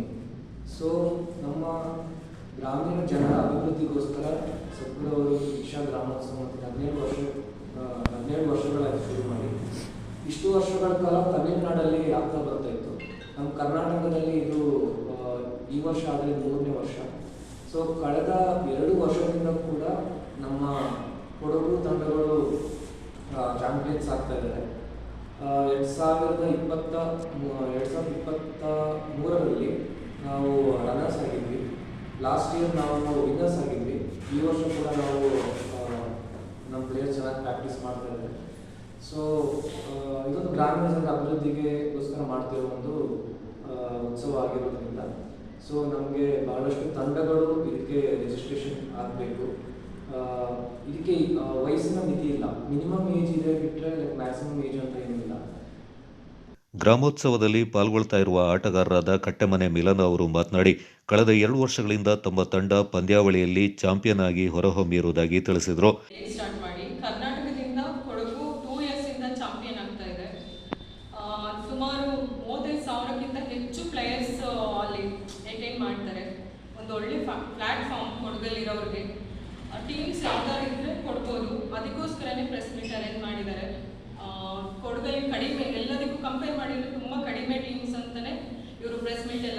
ಮಾಡ್ತಾ ಇದ್ದಾರೆ.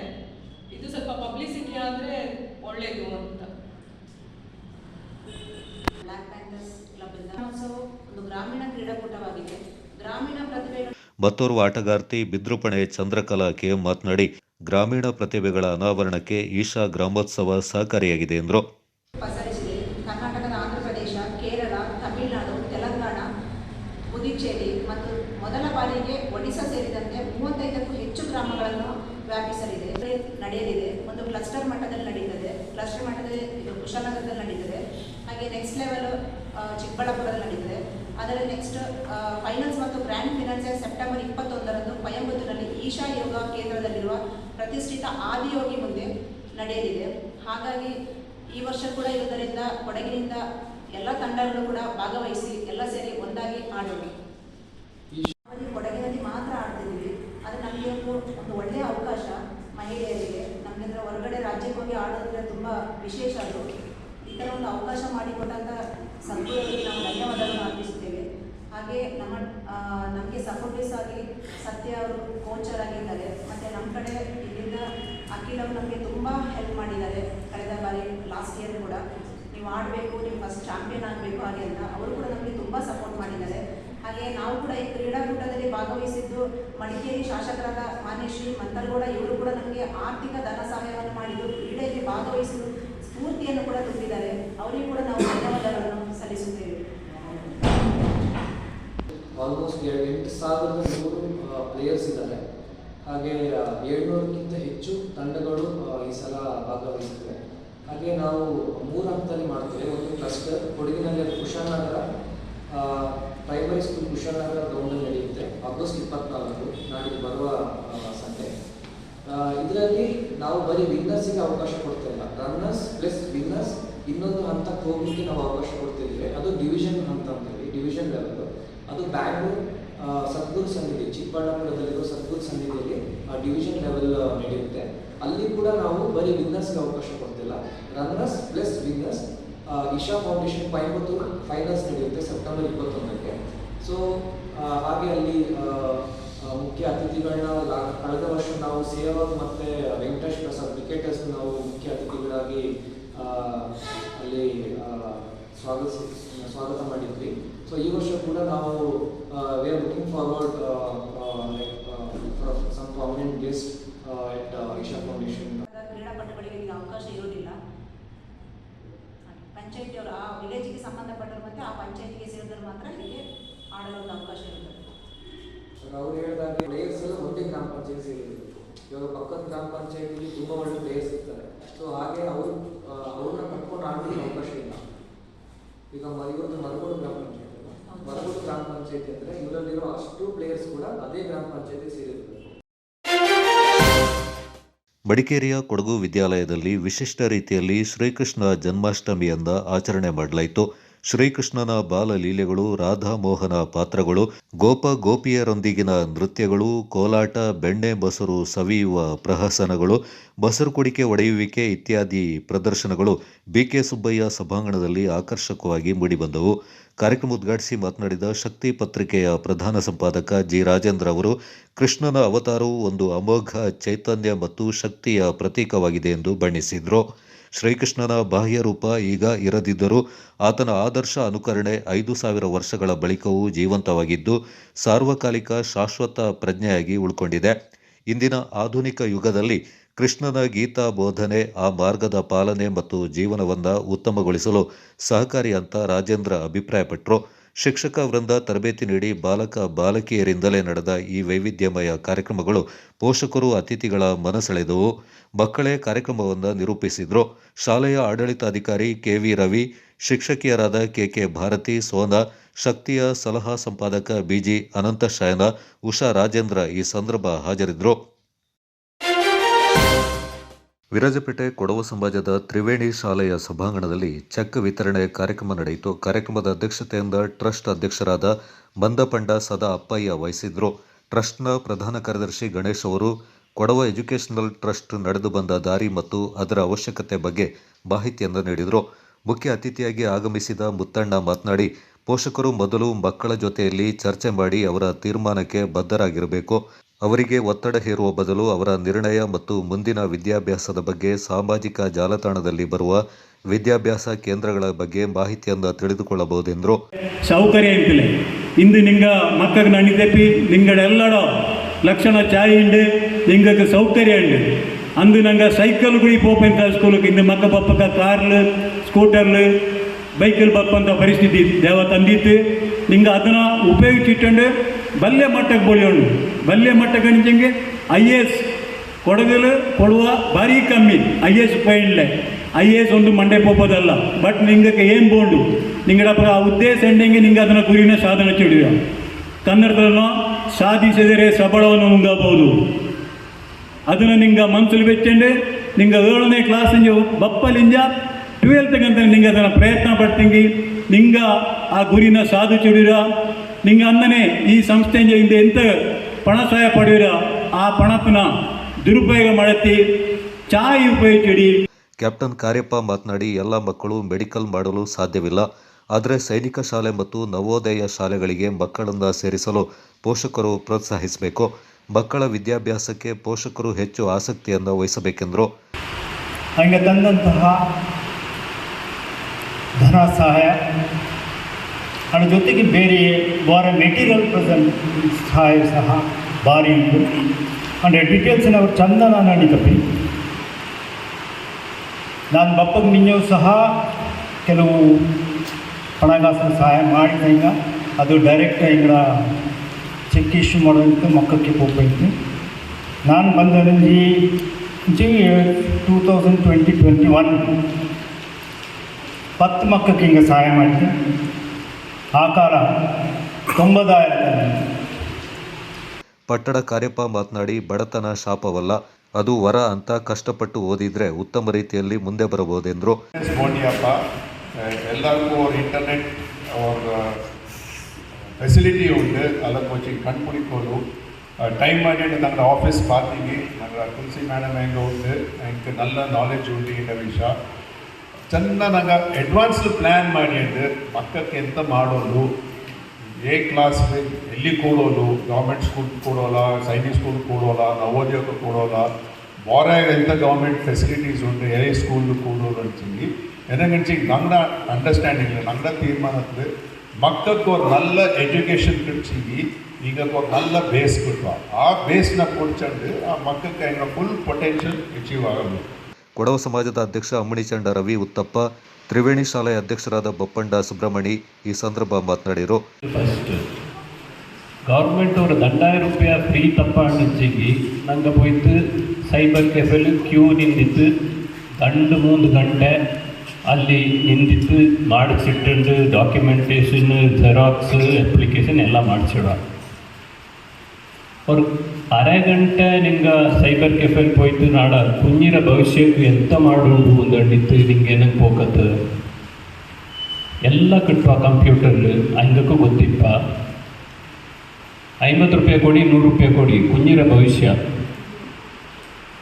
ಚೆನ್ನಾಗಿ ಜ್ಞಾನ ಮಾಡೋದು ನಂಗೆ ಪೇರೆಂಟ್ಸ್ ಆಯಿತು ನಂಗೆ ಮಾಡಿಕೊಳ್ಳೋ ಅಂತ ನಿಂಗಡ ಮಿನ್ನ ನಾನು ಚೆರುಗನೆ ಅನ್ನೋಕ್ಕೆ ಇಷ್ಟಪಡ್ತೀನಿ. ನಂಗೆ ಫಸ್ಟ್ ನಂಗೆ ಸೈನಿಕ್ ಸ್ಕೂಲ್ ಪ್ರತಿಕಾಲದ ನನಗೆ ಈ ಕಾಲ ಕೂಡ ನಂಗೆ ಕೋಚಿಂಗ್ ಕ್ಲಾಸಸ್ ಕ್ಲೈಂಟ್ಸ್ ಗೋಣಿಕೊಪ್ಪಲ್ಲಿ ಮಾಡಿ ನೋಡಿ ಈ ಕಾಲ ಮಕ್ಕಳ ಸಂಖ್ಯೆ ಕಮ್ಮಿ ಉಂಟು ಅಚ್ಚಂಗ ನಂಗಡ. ಕಾರ್ಯಕ್ರಮದಲ್ಲಿ ಪಂದ್ಯಂಡ ಸೂರಜ್ ಮಾಚಯ್ಯ, ಪಟ್ಟಣ ಧನು ಅಪ್ಪಯ್ಯ, ಮೇರಿಯಂಡ ಅಚ್ಚಂಬ, ಬಾಳೇಟಿರ ಶ್ರೀನಿವಾಸ್ ಮತ್ತಿತರ ಪ್ರಮುಖರು ಪಾಲ್ಗೊಂಡಿದ್ದರು. ವಿಶ್ವ ಹಿಂದೂ ಪರಿಷತ್, ಬಜರಂಗದಳ, ಮಾತೃಶಕ್ತಿ ಮತ್ತು ದುರ್ಗಾ ವಾಹಿನಿ ವತಿಯಿಂದ ಮೂರ್ನಾಡಿನಲ್ಲಿ ಶ್ರೀಕೃಷ್ಣ ಜನ್ಮಾಷ್ಟಮಿಯಿಂದ ಅರ್ಥಪೂರ್ಣವಾಗಿ ಆಚರಣೆ ಮಾಡಲಾಯಿತು. ಬೈಕೊರೆಯುವ ಚಳಿ ಮಳೆಯ ನಡುವೆ 100 ಪುಟಾಣಿಗಳು ಬಾಲಕೃಷ್ಣರಾಗಿ ಮಿಂಚಿದ್ರು. ಮೂರ್ನಾಡಿನ ಪ್ರಕೃತಿ ಕಾಂಪ್ಲೆಕ್ಸ್ ಸಭಾಂಗಣದಲ್ಲಿ ನಡೆದ ಶ್ರೀಕೃಷ್ಣ ಛದ್ಮವೇಷ ಸ್ಪರ್ಧೆಯಲ್ಲಿ 3 ತಿಂಗಳಿನಿಂದ 6 ವರ್ಷದವರೆಗಿನ 93 ಮಕ್ಕಳು ಶ್ರೀಕೃಷ್ಣ ವೇಷಧಾರಿಗಳಾಗಿ ಗಮನ ಸೆಳೆದರು. ಕುಶಾಲನಗರ, ಪೊನ್ನಂಪೇಟೆ, ನಾಪೋಕ್ಲು ಮತ್ತಿತರ ಭಾಗಗಳಿಂದ ಹೆಚ್ಚಿನ ಸಂಖ್ಯೆಯ ಪುಟಾಣಿ ಸ್ಪರ್ಧಿಗಳು ಪಾಲ್ಗೊಂಡು ಕಾರ್ಯಕ್ರಮವನ್ನು ಅರ್ಥಪೂರ್ಣಗೊಳಿಸಿದರು. ವಿಶ್ವ ಹಿಂದೂ ಪರಿಷತ್ನ ಮೂರ್ನಾಡು ಘಟಕದ ಅಧ್ಯಕ್ಷ ಚಾರಿಮಂಡ ಚಂಗಪ್ಪ ಅವರ ಅಧ್ಯಕ್ಷತೆಯಲ್ಲಿ ನಡೆದ ಕಾರ್ಯಕ್ರಮದಲ್ಲಿ ಬಾಲವಾಗ್ಮಿ, ಸುಂಟಿಕೊಪ್ಪದ ಶ್ರೀಶ, ದಿಕ್ಸೂಚಿ ಭಾಷಣವನ್ನು ಮಾಡಿದರು. ಮಡಿಕೇರಿ ಸಂತ ಜೋಸೆಫರ ಶಾಲೆ ಉಪನ್ಯಾಸಕರಾದ ಜಯಲಕ್ಷ್ಮಿ ಕೆ ಮುಖ್ಯ ಭಾಷಣವನ್ನು ಮಾಡಿದರು. ಮೂರ್ನಾಡು ಪದವಿ ಕಾಲೇಜಿನ ಕಲ್ಪನಾ ಸಾಮ್ರಾಟ್ ತೀರ್ಪುಗಾರರಾಗಿ ಕಾರ್ಯನಿರ್ವಹಿಸಿದರು. ಕಾರ್ಯಕ್ರಮದಲ್ಲಿ ವಿಶ್ವ ಹಿಂದೂ ಪರಿಷತ್ನ ಜಿಲ್ಲಾ ಕಾರ್ಯಾಧ್ಯಕ್ಷ ಸುರೇಶ್ ಮುತ್ತಪ್ಪ, ಕಾರ್ಯದರ್ಶಿ ಪುದಿಯೊಕ್ಕಡ ರಮೇಶ್, ಉಪಾಧ್ಯಕ್ಷ ಪರಮೇಶ್ ಕೂತಿ, ಮಠಮಂದಿರ ಪ್ರಮುಖ್ ಮಹಾಬಲೇಶ್ವರ ಭಟ್, ಧರ್ಮ ಪ್ರಸಾರ ಪ್ರಮುಖ್ ರಮೇಶ್ ಬೊಟ್ಟುಮನೆ ಮತ್ತಿತರ ಪ್ರಮುಖರು ಪಾಲ್ಗೊಂಡಿದ್ದರು.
ವಿರಾಜಪೇಟೆಯ ಅಂಬೇಡ್ಕರ್ ಭವನದಲ್ಲಿ ಏರ್ಪಡಿಸಿದ್ದ ವಿರಾಜಪೇಟೆ ನಗರ ಐತಿಹಾಸಿಕ ಜನೋತ್ಸವ ಸಮಿತಿ ಸಭೆಯಲ್ಲಿ ಶಾಸಕರು ಹಾಗೂ ಮುಖ್ಯಮಂತ್ರಿಗಳ ಕಾನೂನು ಸಲಹೆಗಾರರಾದ ಎಸ್ ಪೊನ್ನಣ್ಣ ಅವರು ಪಾಲ್ಗೊಂಡಿದ್ದರು.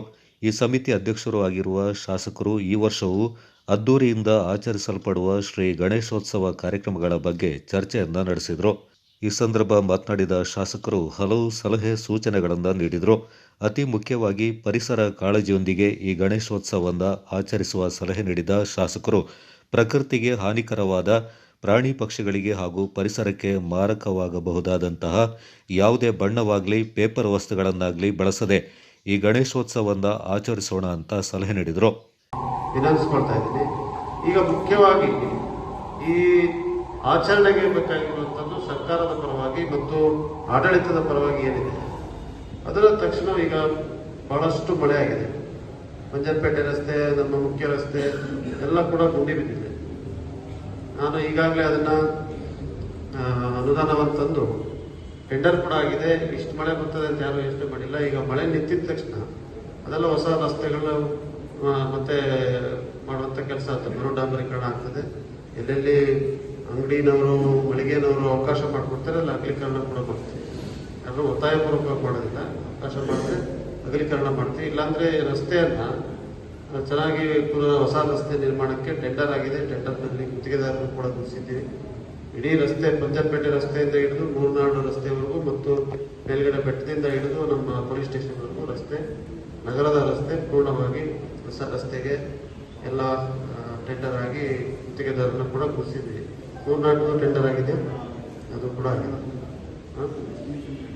ಅದರಿಂದ ಹೊಸ ರಸ್ತೆ ಆಗುತ್ತೆ. ಬರೋ ವರ್ಷಕ್ಕೆ ನಮಗೆ ಗುಡ್ಡಿ ಮುಚ್ಚುವಂಥ ಕೆಲಸ ಅಂತೂ ಇರೋದಿಲ್ಲ. ಆದರೆ ಈ ವರ್ಷ ಆ ಗುಡ್ಡಿ ಮುಚ್ಚಿ ಆ ರಸ್ತೆಯಲ್ಲಿ ಹೋಗುವಂಥ ಓಡಾಡುವ ಸಂಚಾರಕ್ಕೆ ಈ ಆಚರಣೆ ಸಂದರ್ಭದಲ್ಲಿ ಯಾವುದೇ ತೊಡಕಾಗ್ರೂ ನೋಡ್ಕೊಬೇಕು. ಅದಕ್ಕೆ ಯಾವ ರೀತಿ ಮುಚ್ಚಿದ್ದೀರಾ, ಅದಕ್ಕೆ ಆ್ಯಕ್ಷನ್ ಪ್ಲಾನ್ ಮಾಡ್ಕೊಂಡಿದ್ದೀರಾ? ಮತ್ತು ಲೈಟಿಂಗ್ ಸಿಸ್ಟಮ್, ಲೈಟಿಂಗ್ ಏನಿದೆ ಬೇಕು, ರಾತ್ರಿ ಬೇಕಾಗಿರುವಂಥ ಲೈಟ್ಸನ್ನು ಕೂಡ ಪುರಸಭೆಯವರು ಕೊಡಬೇಕು. ಆ ಕೆಲಸವನ್ನು ಕೂಡ ಮಾಡ್ತೀವಿ. ಪೊಲೀಸ್ನಿಂದ ರಕ್ಷಣೆಗೆ ಬೇಕಾಗಿರುವಂಥ ಎಲ್ಲ ವ್ಯವಸ್ಥೆಗಳನ್ನು ಕೂಡ ಮಾಡ್ತೀವಿ. ರಾತ್ರಿ ತಡರಾತ್ರಿವರೆಗೂ ತಮ್ಮ ಆಚರಣೆ ಏನಿದೆ ಅದನ್ನು ಕೂಡ ಮಾಡಿ ಅವ್ರೇನು ಅಭ್ಯಂತರ ಇಲ್ಲ. ಏನು ಅನ್ಕೋರೆ ತಡರಾತ್ರಿವರೆಗೂ ಮಾಡ್ತಾರಲ್ಲ, ಲೇಟ್ ನೈಟ್ವರೆಗೂ ಮಾಡ್ತಾರೆ. ಅದಕ್ಕೇನು ಅಡ್ಡಪಡಿಸ್ತಾರೆ ಮಾಡ್ಕೊಂಡು ಬಂದಿದ್ದಾರೆ. ಸಾಂಪ್ರದಾಯಿಕವಾಗಿ 4 ಗಂಟೆ 5 ಗಂಟೆವರೆಗೂ ಆಗುತ್ತೆ.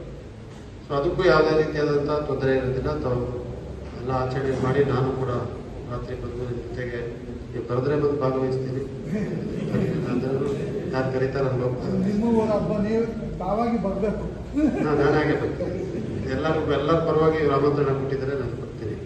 ಸೊ ಅದೇ ಆ ರೀತಿಯಾಗಿ ಒಂದು ಯಾರಿಗೂ ಮನಸ್ಸಿಗೆ ನೋವಾಗ್ದಂಗೆ, ಯಾರೇ ವೃದ್ಧರಿರ್ಬೋದು, ಆಸ್ಪತ್ರೆಯಲ್ಲಿ ಇರ್ಬೋದು, ರೋಗಿಗಳಿರ್ಬೋದು, ಯಾರಿಗೆ ತೊಂದರೆ ಕೊಟ್ಟು ಯಾಕೆ ನಾವು ರಚನೆ ಮಾಡಬೇಕು ಅಂತ ಅಷ್ಟೇ. ಅದಕ್ಕೆ ಎಲ್ಲ ರೀತಿಯಾದಂಥ ಕಳೆದ ವರ್ಷ ನಡೆದಂಥ ರೀತಿಯಲ್ಲೇ ಮಾಡೋಣ. ಈಗ ನೀವೇನು ಒಪ್ಕೊಂಡಿದ್ದೀರಾ ಅದಕ್ಕೆ ಬದ್ಧವಾಗಿ ಮಾಡಿ ಅಷ್ಟೇ. ಈ ಸಂದರ್ಭ ಸಮಿತಿಯ ಕಾರ್ಯಾಧ್ಯಕ್ಷ ಶಬರೀಶ್ ಶೆಟ್ಟಿ, ತಹಶೀಲ್ದಾರ್ ಪ್ರವೀಣ್, ಮುಖ್ಯಾಧಿಕಾರಿ ನಾಚಪ್ಪ, ಪುರಸಭೆ ಉಪಾಧ್ಯಕ್ಷರಾದ ಫಸಿಯಾ ತಬಸ್ಸುಂ, ಸದಸ್ಯರು, ಪುರಸಭೆ ಸ್ಥಾಯಿ ಸಮಿತಿ ಅಧ್ಯಕ್ಷರಾದ ಅಬ್ದುಲ್ ಜಲೀಲ್, ಸದಸ್ಯರಾದ ರಜನಿಕಾಂತ್, ಪೊಲೀಸ್ ವೃತ್ತ ನಿರೀಕ್ಷಕ ಅನೂಪ್ ಮಾದಪ್ಪ ಮತ್ತಿತರ ಪ್ರಮುಖರು ಪಾಲ್ಗೊಂಡಿದ್ದರು.